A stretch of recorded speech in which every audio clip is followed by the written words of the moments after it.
We've only discovered a small fraction of the world's parasites, and we understand even less about what they can do.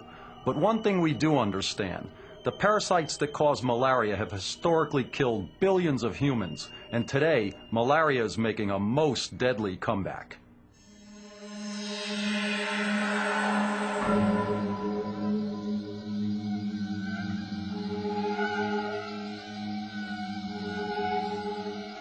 This mosquito must drink blood if she is to breed. She's an Anopheles mosquito, the only kind capable of transmitting the deadly malaria parasite to humans. The bad news? Anopheles mosquitoes live in 48 U.S. states.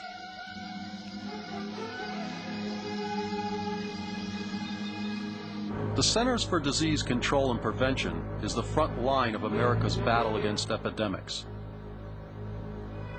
The scientists here keep track of how our changing environment affects the spread of parasite-borne diseases. West Nile fever in New York City, dengue fever on the Texas border, and the parasite malaria. In the United States, malaria is the most commonly imported disease. Every year, about 1,000 cases come into the country, and sometimes the disease spreads to people who have never even left home. Oceans, mountain ranges, and international borders no longer protect us. Deadly diseases are just a plane trip away. This traveler is just returning from a malaria-infested country. Just a week ago, he was bitten by a mosquito. He has no idea that he carries the potential to spread the disease. And now he's infected with a malaria parasite. A single-celled animal hiding inside his red blood cells.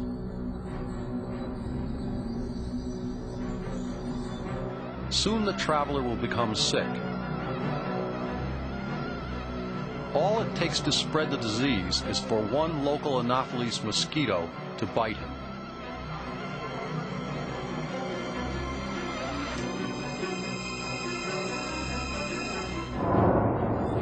The mosquito sucks the traveler's infected red blood cells into her gut, and malaria is on the loose in America.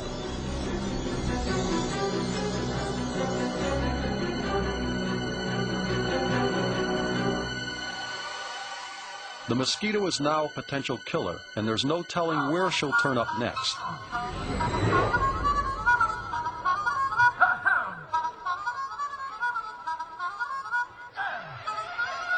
During her lifespan of up to 3 weeks, she can travel for miles and bite as many as 10 people, starting tonight.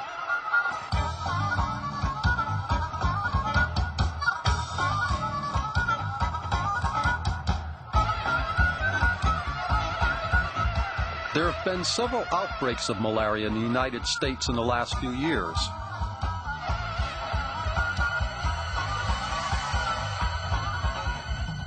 Worldwide, malaria attacks nearly 500 million people a year and kills 2 million of them, mostly in the developing world. No one is immune.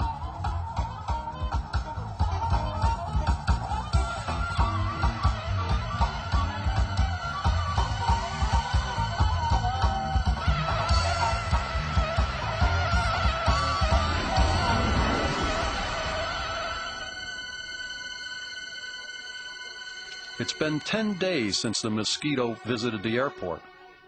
The malaria parasites inside her body have turned into eel-like creatures. Now she injects them into the musician's body.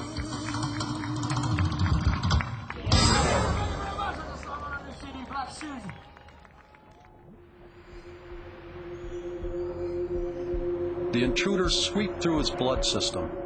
They are programmed to do one thing: find the musician's liver.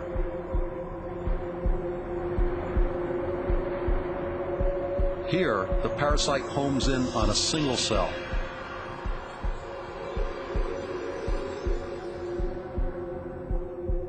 Over the next 6 days, the malaria parasite will replicate more than 20,000 times. It's the beginning of a terrible assault.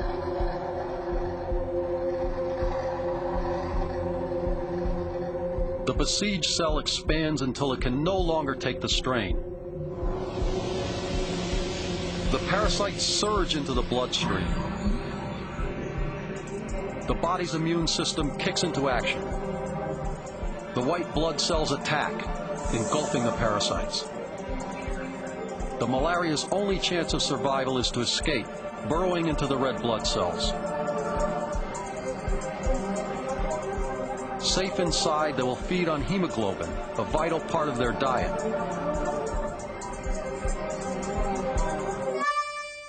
For the moment, the musician is unaware of the battle going on inside his body.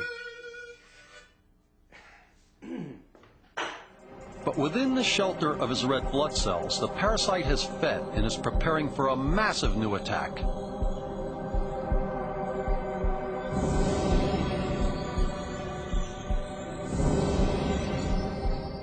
This time, the onslaught is huge.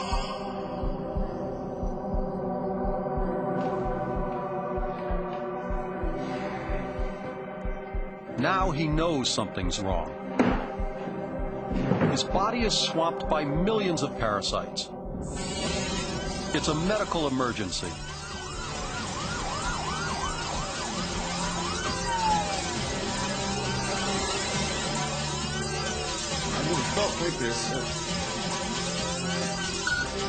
More and more parasites explode into the musician's body.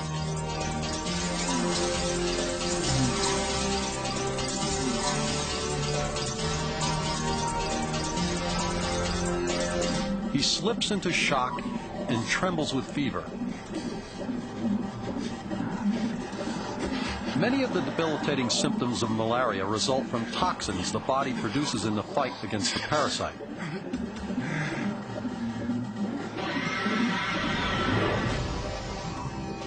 The white blood cells launch an all-out assault, but they can't hold back this army of invaders.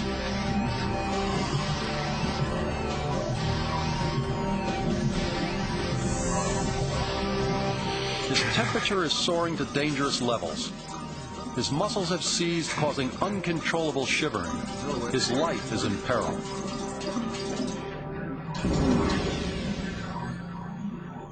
There are 4 types of malaria, and the musician has been diagnosed with the most deadly of all, falciparum or cerebral malaria.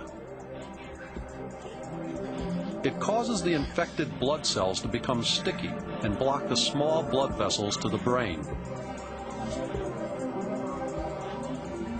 There is no time to lose. Quinine is one of the only drugs that can kill the parasite once it's invaded the body.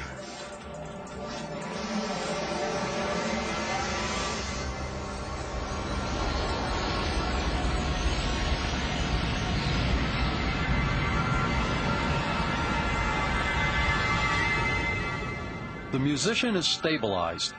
He's lucky to be alive.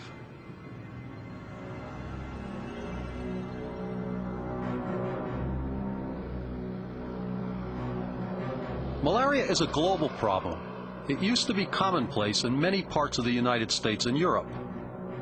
It wasn't until the 1950s that mosquito spraying helped eradicate malaria in the developed world. The spraying still continues today. Some mosquitoes are now becoming resistant to pesticides, and some strains of malaria are becoming resistant to our newest drugs. Maybe someday we'll have a vaccine against malaria, but meanwhile, if we drop our guard, it could return to haunt us.